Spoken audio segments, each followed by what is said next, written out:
राष्ट्रीय समाचार से मैं हूं अनुपम शर्मा। खबरों में आगे बढ़ने से पहले एक नजर आज की हेडलाइंस पर। बिहार में राजनीतिक हलचल, नीतीश कुमार 8 या 9 अप्रैल को इस्तीफा देंगे। सम्राट चौधरी सीएम रेस में सबसे आगे।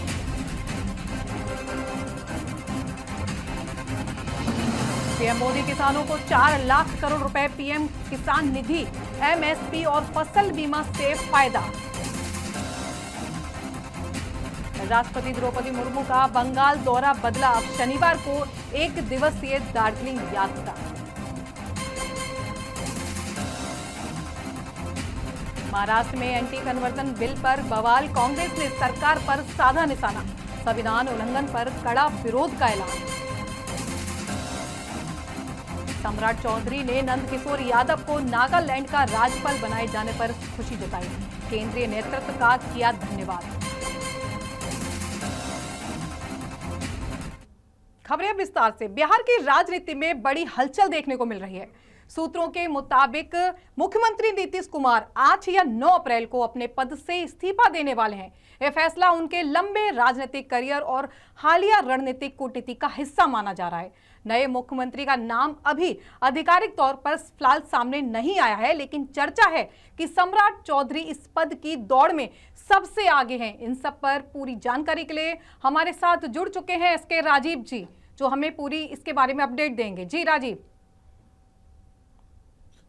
नहीं, देखिए अनुपम, दरअसल मैं कल भी आपके साथ मैं संवाद कर रहा था। मैं उसमें बिहार विधानसभा में था और आप देख रही होंगी कि पिछले 24 घंटे में किस तरीके से बिहार के जो राजनीतिक समीकरण है वो अचानक से जो है वो बदलते दिखे हैं। और अब बदलाव इस तरीके से हो गया है कि अभी सीएम हाउस में विधायकों की बैठक चल रही है। वहां पर विधायक हैं, सांसद हैं और वो लोग नीतीश कुमार को मना रहे हैं। हालांकि जो खबरें आ रही हैं कि नीतीश कुमार ने साफ ये कहा है कि उनको दिल्ली जाने दीजिए और वो दिल्ली से भी बिहार पर वो नजर रखेंगे और वो बिहार भी आते रहेंगे और पटना में बैठ करके भी वो पार्टी की गतिविधियों के साथ साथ सरकार की गतिविधियों पर भी नजर रखेंगे। तो ये कंफर्म हो गया है कि नीतीश कुमार जो है वो अब बिहार से रुखसत कर रहे हैं, बिहार की राजनीति को बाय बाय कर रहे हैं। वहीं दूसरी तरफ अगर आप देखेंगी तो कल जब अमित शाह आए थे तो अमित शाह के साथ नीतीश कुमार की बैठक हुई थी और उसके बाद जो बीजेपी के जो महत्वपूर्ण लीडर हैं उनके साथ उनकी बैठक हुई थी, जिसमें कि सम्राट चौधरी, विजय सिन्हा, मंगल पांडे, दिलीप जायसवाल जैसे नेता जो हैं वो मौजूद थे।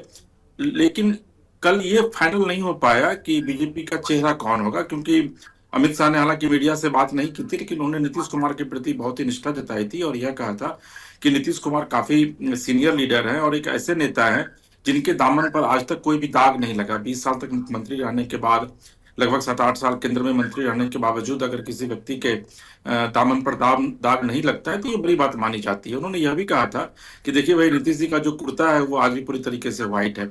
तो ये आपको पता है अनुपम कि बीजेपी की जो निगाहें हैं वो लंबे समय से बिहार पर थी कि किसी भी तरीके से बिहार में बीजेपी का मुख्यमंत्री हो। और अमित शाह और नरेंद्र मोदी ने विधिवत इसकी जो स्क्रिप्टिंग की थी वो आज से 1 महीने पहले की थी। हालांकि ये कहा जा रहा है कि बिहार विधानसभा चुनाव से पहले ही पूरी स्क्रिप्ट जो है वो लिख ली गई थी, क्योंकि नीतीश कुमार जो है पिछले 3-4 साल से लगातार बीमार चल रहे हैं और उनकी जो मानसिक स्थिति है वो बहुत ज्यादा अच्छी नहीं है। आप देख भी रही होंगी कि विधानसभा में अभी आज से 7-8 दिन पहले विधानसभा में जब वो बोलने के लिए खड़े हुए थे तो उन्होंने 202 सीट की जगह पे 2002 सीट कह दिया था। कभी विधानसभा में वो मुस्कुराते नजर आते हैं, कभी किसी महिला का हाथ पकड़ लेते हैं। तो ये चीजें बीजेपी को खल रही थी और यही वजह है कि आज से लगभग 20 दिन पहले जब अमित शाह किशनगंज के दौरे पर आए थे तो वहां पर उन्होंने देर रात दिलीप जायसवाल के रेस्ट हाउस में एक बड़ी बैठक की थी और उस बैठक में सम्राट चौधरी और दिलीप जायसवाल थे, इसके अलावा नित्यानंद राय थे और संजय सरावगी थे। और वहीं पर यह फाइनल किया गया था कि राज्यसभा निशांत को अगर जेडीयू भेजना चाह रही है तो क्यों नहीं उनकी जगह पर नीतीश कुमार को भेजा जाए। ये भी सूत्रों के हवाले से खबर आ रही है कि आज से जब 1 महीना पहले नीतीश कुमार दिल्ली गए थे तो बंद कमरे में अमित शाह के साथ लगभग 1 घंटे तक मैराथन बैठक जो है वो नीतीश कुमार की हुई थी। हालांकि क्या सच्चाई है नीतीश जी जानते होंगे और अमित शाह जी ही जानते होंगे, लेकिन इतना तय है कि अब नीतीश जी जो है वो दिल्ली के लिए अपनी पूरी तैयारी कर चुके हैं। और जो जानकारी मिली अभी थोड़ी देर पहले कि संभवतः 8 या 9 तारीख को नीतीश कुमार जो है वो अपना इस्तीफा राज्यपाल को सौंप देंगे और उसके बाद राज्यपाल जो है नई सरकार बनाने के लिए विधिवत वो बीजेपी को या फिर जेडीयू को, एनडीए को इनवाइट करेंगे। और इस बीच में अनुपम, आपको ये पता भी होगा कि कल देर शाम जो है वो बिहार के राज्यपाल भी जो है वो बदले जा चुके हैं। तो आज 6 तारीख हो गया है और मुझे लग रहा है कि 2-3-4 दिनों के भीतर जो है वो बिहार में नया मंत्रिमंडल का गठन हो जाएगा। जो जानकारी जी मिल रही है जी सूत्रों के राजीव, तो हवाले से उसके जो मुताबिक है। नीतीश के बेटे निशांत हैं उनको डिप्टी सीएम बनाने की योजना चल रही है, इसको आप क्या कहेंगे? परिवारवाद का संकेत है या कोई रणनीतिक फैसला है ये?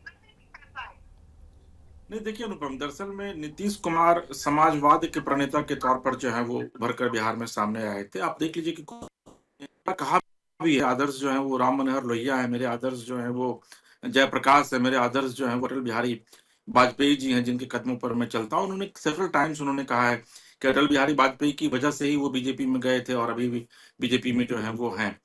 तो निशांत को लेकर के उनका रुख कई बार क्लियर रहा है। जब वो मीडिया से बात करते थे, तो मैंने भी कई बार उनसे सवाल किया था कि नीतीश जी क्या निशांत की एंट्री होगी राजनीति में? तो उन्होंने मुस्कुराते हुए इस सवाल को टाल दिया था और कहा था कि नीतीश की एंट्री जो है वो राजनीति में नहीं होगी। लेकिन अब देखिए समझिए इस चीज को कि नीतीश कुमार राज्यसभा जा रहे हैं। राज्यसभा जा रहे हैं इसका मतलब है कि नीतीश कुमार ने बिहार की राजनीति को बाय बाय कह दिया है।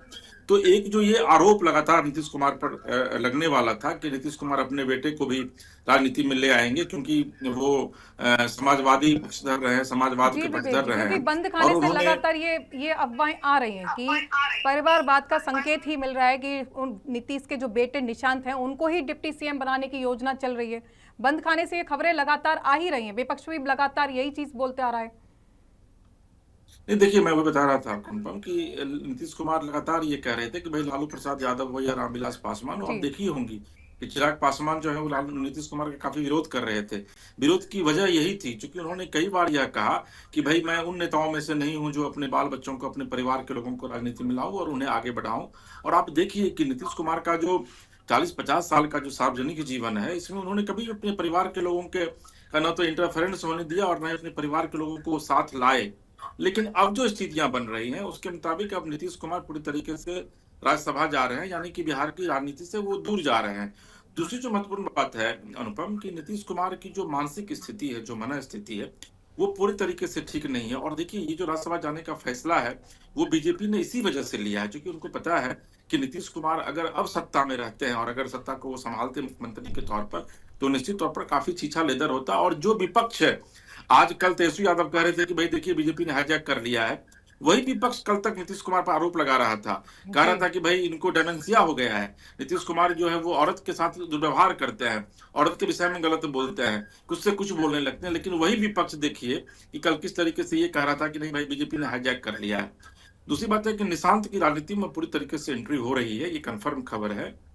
और मुझे लग रहा है कि 2-4 दिनों के भीतर ही, चूंकि उमेश कुशवाहा जो है वो आज जेडीयू के फिर से प्रदेश अध्यक्ष चुन लिए गए हैं, तो अब निशांत की जो है वो एंट्री होगी। और जब नीतीश कुमार सीट खाली करेंगे तो एमएलसी की सीट भी खाली होगी क्योंकि नीतीश कुमार अभी एमएलसी हैं, उस सदन से हैं। जी ऐसी स्थिति में निशांत को एमएलसी बनाया जाएगा और फिर डिप्टी सीएम के रूप में जो है वो उनको शपथ दिलवाई जाएगी, जैसी जानकारी मिल रही है। हालांकि ये भी कहा जा रहा है कि नीतीश के बेटे निशांत जो है वो उप मुख्यमंत्री बनेंगे, साथ ही जेडीयू कोटे से एक और अति पिछड़े कोटे से जो है कोई उप जी जी मुख्यमंत्री बनेगा। क्योंकि अभी सरकार की अभी बात करें तो नीतीश कुमार चूंकि मुख्यमंत्री हैं और तो बीजेपी कोटे से 2 उप मुख्यमंत्री हैं, और बीजेपी का अगर मुख्यमंत्री अब होता है तो फिर ऐसी स्थिति में जेडीयू के 2 उप मुख्यमंत्री होंगे। ये खबर कंफर्म है अनुपम।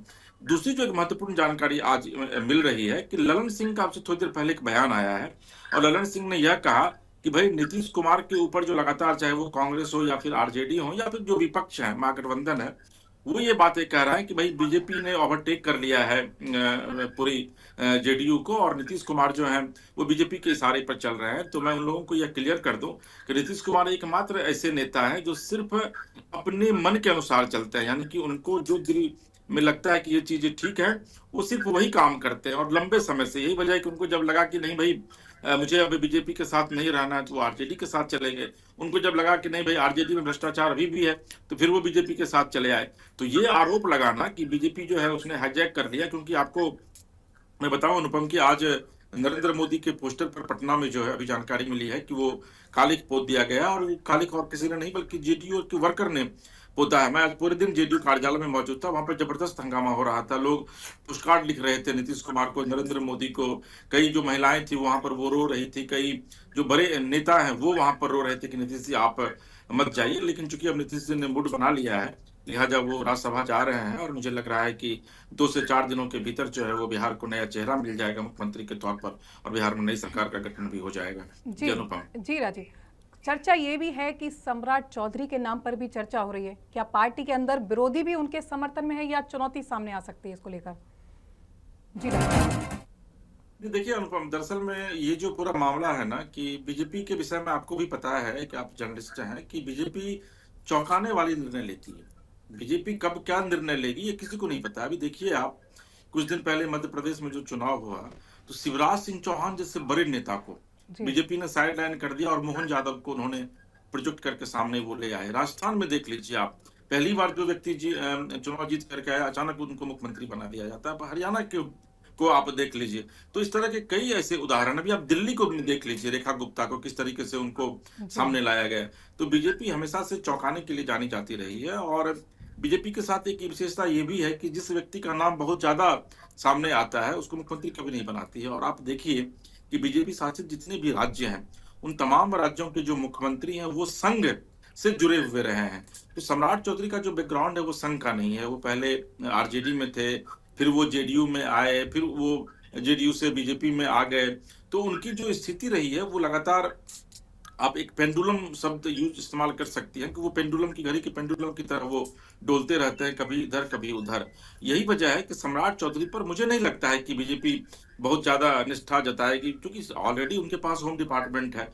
किसी अति पिछड़े को मुख्यमंत्री बनाएगी बीजेपी, क्योंकि उत्तर प्रदेश का भी चुनाव है अगले साल, अभी असम का चुनाव होना है, बंगाल में चुनाव होना है, तो मुझे लग रहा है गुजरात में चुनाव होना है जी राजीव। 2027 में।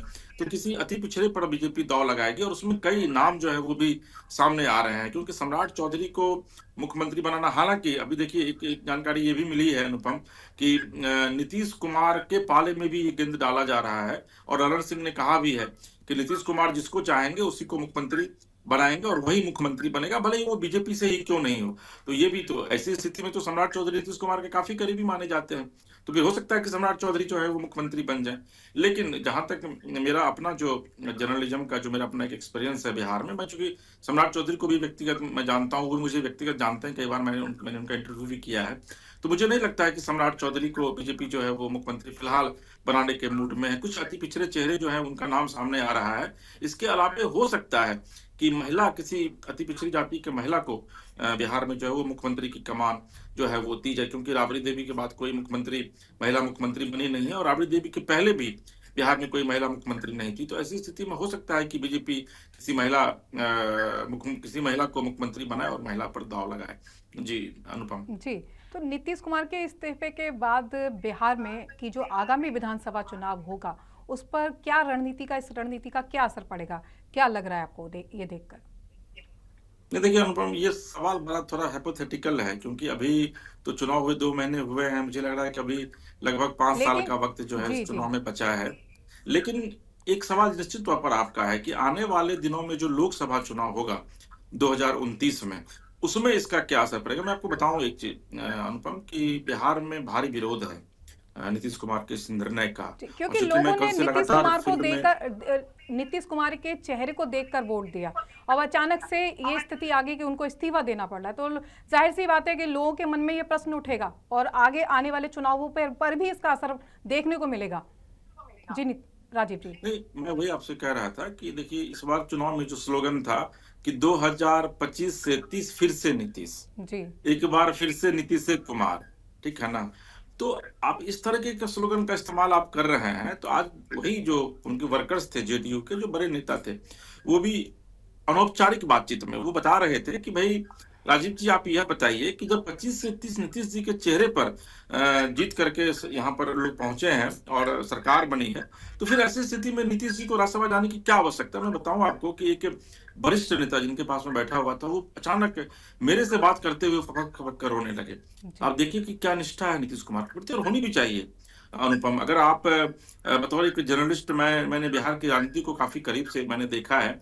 मैंने लालू प्रसाद यादव के भी शासनकाल को मैंने देखा, मैंने उसमें पत्रकारिता की मैंने शुरुआत की थी। बिहार में सड़कें नहीं थी। राजधानी पटना जो है वो आज इस तरीके से डेवलप किया है कि पटना जो है वो अब कहा जा रहा है कि पेरिस की तर्ज पे पटना का डेवलपमेंट हुआ है। 50-60 किलोमीटर के रेडियस में पटना राजधानी जो है वो फैल चुकी है। बिहार के किसी भी कोने से नीतीश कुमार का जो ड्रीम प्रोजेक्ट था कि 5 घंटे में किसी भी कोने से आप जो है वो राजधानी पहुंच सकते हैं, और उसको उन्होंने पूरा किया। आज बिहार में सड़कों का महाजाल, जाल नहीं महाजाल जो है वो बिछा हुआ है। आज बिहार की सड़कों पे गाड़ियां जो है वो फर्राटे मारती हुई चल रही है। हालांकि अपराध के ग्राफ में कुछ इतना बढ़ावा हुआ है, लेकिन इसके बावजूद जीविका जैसी योजना जो कि सीधे तौर पर महिलाओं से जुड़ी है, उसमें 2 लाख बिहार की महिलाएं अभी अब देखी होंगी कि चुनाव के वक्त किस तरीके से 10-10 हजार रुपये और फिर 2 लाख रुपए देने की बातें की गई हैं। तो नीतीश कुमार ने महिलाओं के सशक्तिकरण की तरफ भी काफी काम किया। बिहार देश का पहला ऐसा प्रदेश है जहां पर महिलाओं को 35% आरक्षण। अभी देखिए, आप अगर आप पटना की सड़कों पे उतरेंगी, बिहार के आप अलग अलग जिलों में जाएंगी, तो आप देखेंगे कि ज्यादातर जो महिलाएं पुलिस हैं वो सड़कों पे घूम रही हैं। तो महिलाओं के लिए उन्होंने काफी काम किया। शिक्षक बहाली, 5 लाख की शिक्षक बहाली की, उसमें महिलाओं को उन्होंने आरक्षण दिया। पंचायत में उन्होंने महिलाओं को आरक्षण दिया है।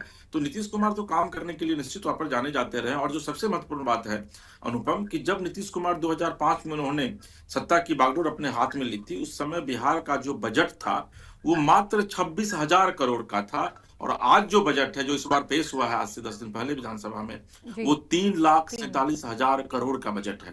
तो आप अंदाजा लगाइए कि बिहार कहाँ था, कहाँ फर्श पे था, और उसको उठाकर नीतीश कुमार अर्श पर ले गए हैं।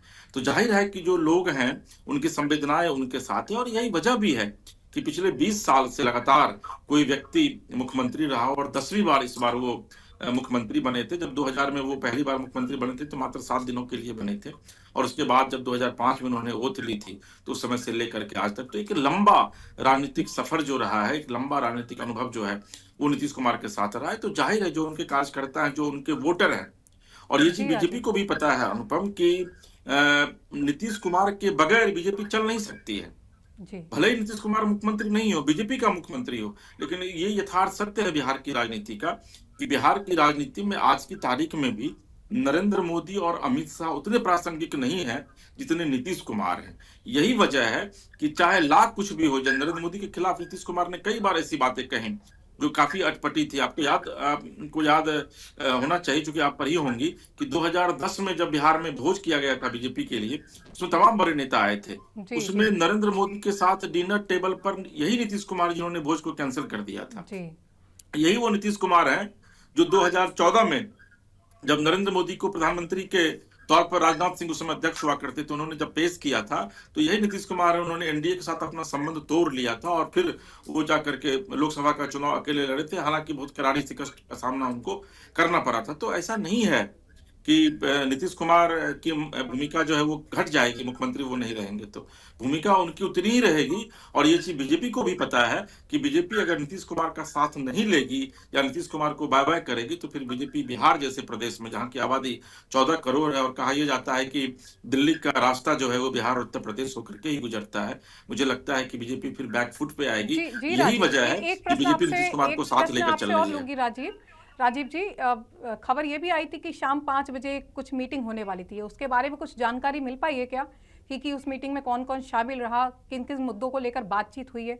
कुछ इसके बारे में अपडेट दे सकते हैं कुछ राजीव जी? जी बिल्कुल अनुपम, देखिए मीटिंग जो है वो 5 बजे सीएम हाउस में शुरू हुई और उस मीटिंग में ललन सिंह, संजय झा, विजय चौधरी, अशोक चौधरी, विजेंद्र यादव, तमाम लोग मौजूद थे। लेकिन मैं आपको एक चीज बताऊं, मीटिंग में जो है नीतीश कुमार ने यह कहा है कि भाई हम दिल्ली में भी रहेंगे लेकिन बिहार पर नजरें रहेंगी, लेकिन मुझे अब आप लोग राज्यसभा जाने दीजिए। फिर निशांत को लेकर के भी चर्चा हुई, निशांत की एंट्री को लेकर के भी, तो उन्होंने कहा कि पार्टी ने बिल्कुल क्लियर कर दिया है। जी नहीं, पूरा क्लियर कर दिया है। अब देखिए नीतीश कुमार बिहार की राजनीति में मुख्यमंत्री के पद पर रहने वाले नहीं, उन्होंने अभी ये क्लियर कर दिया। लेकिन जो मैं आपको बताना चाह रहा हूँ बहुत इंपॉर्टेंट है अनुपम, कि संजय झा, विजय चौधरी और ललन सिंह, इस 3 की बड़ी भूमिका रही है। ये जो पूरी घटना आप क्रम को देखें, अगर आप पूरे घटनाक्रम को, तो इन 3 नेताओं की बड़ी भूमिका रही है। और ये कहा जा रहा है कि अमित शाह के साथ इन तीनों नेताओं की आज से लगभग 7 दिन पहले भी दिल्ली में बातचीत हुई है और लंबी बातचीत हुई है। और ये चीज परिवार के लोगों तक को नहीं पता चला। 3 तारीख को जब विधिवत नीतीश कुमार से दस्तखत करवाया गया, उसके बाद परिवार के लोगों को जानकारी मिली और परिवार के लोगों ने नीतीश कुमार को मना किया। विजेंद्र यादव जो नीतीश कुमार के काफी करीबी हैं, वो उनके आवास पर पहुंचे 4 तारीख को होली के दिन, लेकिन तब तक काफी लेट हो चुका था, क्योंकि तब तक नीतीश कुमार मूड बना चुके थे और विधिवत राज्यसभा के लिए वो दस्तखत फॉर्म पर कर चुके थे। यानी कि पूरी जो पटकथा है वो लंबे समय से लिखी जा रही थी। ये बात अलग है कि ये मामला पूरा खुलकर कल सामने आया। जी अनुपम। जी राजीव जी, आपका बहुत बहुत धन्यवाद हमारे साथ जुड़ने के लिए। आपको एक बार फिर से बता दें कि 8 या 9 अप्रैल को अपने पद से इस्तीफा देने वाले हैं नीतीश कुमार। यह फैसला उनके लंबे राजनीतिक करियर और हालिया रणनीतिक कूटनीति का हिस्सा माना जा रहा है। नए मुख्यमंत्री का नाम अभी आधिकारिक तौर पर सामने फिलहाल नहीं आया है। वीडियो कॉन्फ्रेंसिंग के माध्यम से एग्रीकल्चर और रूरल ट्रांसफॉर्मेशन थीम पर पोस्ट बजट वेबिनार को संबोधित करते हुए प्रधानमंत्री नरेंद्र मोदी ने कहा कि लगभग 10 करोड़ किसानों को 4 लाख करोड़ रुपए से अधिक की पीएम किसान सम्मान निधि मिल चुकी है। उन्होंने बताया कि एमएसपी में सुधार से किसानों को 1.5 गुना तक रिटर्न मिल रहा है। संस्थागत क्रेडिट कवरेज 75% से अधिक हो चुका है और पीएम फसल योजना के तहत लगभग 2 लाख करोड़ रुपए के क्लेम सेटल किए गए हैं। इन प्रयासों से किसानों का रिस्क कम हुआ है और उन्हें आधारभूत आर्थिक सुरक्षा भी मिल रही है। मजबूत किया है। करीब 10 करोड़ किसानों को 4 लाख करोड़ रुपए से अधिक की पीएम किसान सम्मान निधि मिली है। एमएसपी में हुए रिफॉर्म से अब किसानों को 1.5 गुना तक रिटर्न मिल रहा है। इंस्टीट्यूशनल क्रेडिट कवरेज 75% से अधिक हो चुका है। पीएम फसल बीमा योजना के तहत लगभग 2 लाख करोड़ रुपए के क्लेम सेटल किए गए हैं। ऐसे अनेक प्रयासों से किसानों का रिस्क बहुत कम हुआ है और उन्हें एक बेसिक इकोनॉमिक सिक्योरिटी मिली है। इससे कृषि क्षेत्र का आत्मविश्वास भी बढ़ा है। आज खाद्यान्न और दालों से लेकर तिलहन तक देश रिकॉर्ड उत्पादन कर रहा है।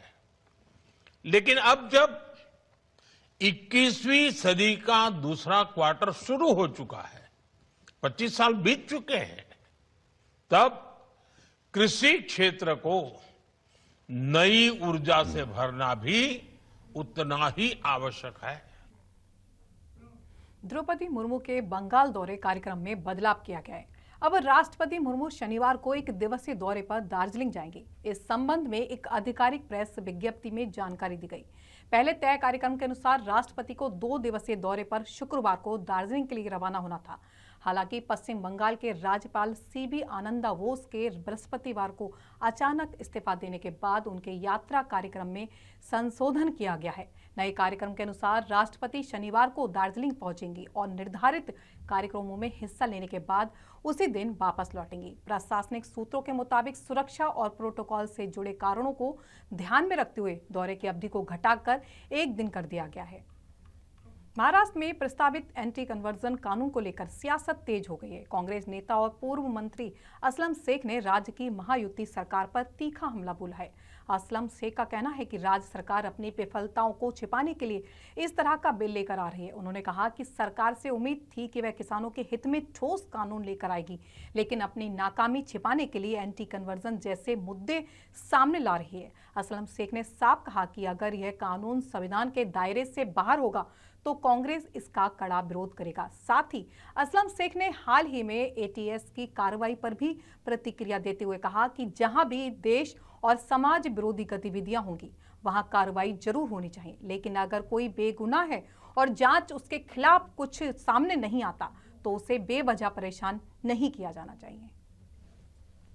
कि कहीं कोई गतिविधियां हो रही है तो एटीएस ने कार्रवाई करनी चाहिए, लेकिन अगर कार्रवाई करने के बाद में अगर उनको वहां कुछ मिलता नहीं है तो जिस सोर्स के माध्यम से उन्होंने ये स्टेप लिया है तो उसके ऊपर भी कार्रवाई होनी चाहिए, क्योंकि अननेसेसरी किसी को एक ही एरिया को बार बार टारगेट करना ये भी ठीक बात नहीं है। लगता है कि कहीं कोई गतिविधियां हो रही है। बिहार के उप मुख्यमंत्री सम्राट चौधरी ने बिहार विधानसभा के पूर्व अध्यक्ष और वरिष्ठ भाजपा नेता नंद किशोर यादव को नागालैंड का राज्यपाल नियुक्त किए जाने पर खुशी जाहिर की है। सम्राट चौधरी ने कहा कि नंद किशोर यादव बिहार के एक वरिष्ठ और अनुभवी नेता रहे हैं, जिन्होंने लंबे समय तक भाजपा और जनसंघ की विचारधारा के लिए काम किया है। उन्होंने कहा कि नंद किशोर यादव का राजनीतिक अनुभव और प्रशासनिक समझ नागालैंड के लिए लाभदायक साबित होगी। भारतीय जनता पार्टी जनसंघ के लिए काम करते रहे और ये इकलौते ऐसे अध्यक्ष रहे भारतीय जनता पार्टी के जब अनडिवाइडेड बिहार था और लंबे समय तक भारतीय जनता पार्टी जनसंघ के लिए काम करते रहे। खबरों का सिलसिला यूं ही चलता रहेगा। मिलते हैं छोटे से ब्रेक के बाद, तब तक के लिए नमस्कार।